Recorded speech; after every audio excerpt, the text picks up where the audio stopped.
उज्जैन में महाबल नाम का एक राजा रहता था। उसके हरिदास नाम का एक दूत था जिसके महादेवी नाम की बड़ी सुंदर कन्या थी। जब वह विवाह योग्य हुई तो हरिदास को बहुत चिंता होने लगी। इसी बीच राजा ने उसे एक दूसरे राजा के पास भेजा। कई दिन चलकर हरिदास वहां पहुंचा। राजा ने उसे बड़ी अच्छी तरह से रखा। एक दिन एक ब्राह्मण हरिदास के पास आया। बोला, तुम अपनी लड़की मुझे दे दो। हरिदास ने कहा, मैं अपनी लड़की उसे दूंगा जिसमें सब गुण होंगे।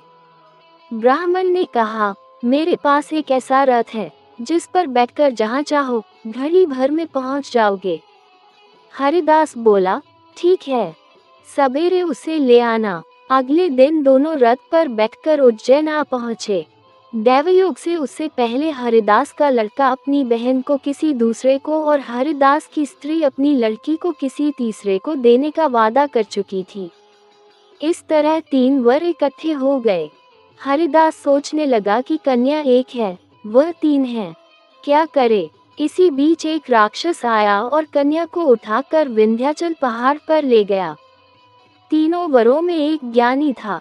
हरिदास ने उससे पूछा तो उसने बता दिया कि एक राक्षस लड़की को उड़ा ले गया है और वह विंध्याचल पहाड़ पर है। दूसरे ने कहा, मेरे रथ पर बैठकर चलो, जरा सी देरी में वहां पहुंच जाएंगे। तीसरा बोला, मैं शब्दवेदी तीर चलाना जानता हूँ, राक्षस को मार गिराऊंगा। वे सब रथ पर चढ़कर विंध्याचल पहुँचे और राक्षस को मारकर लड़की को बचा जाए। इतना कहकर बेताल बोला, हे राजन, बताओ वह लड़की उन तीनों में से किसको मिलनी चाहिए।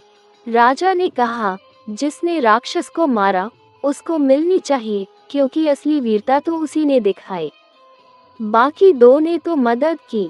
राजा का इतना कहना था कि बेताल फिर पेड़ पर जा लटका और राजा फिर उसे लेकर आया तो रास्ते में बेताल ने छठी कहानी सुनाई।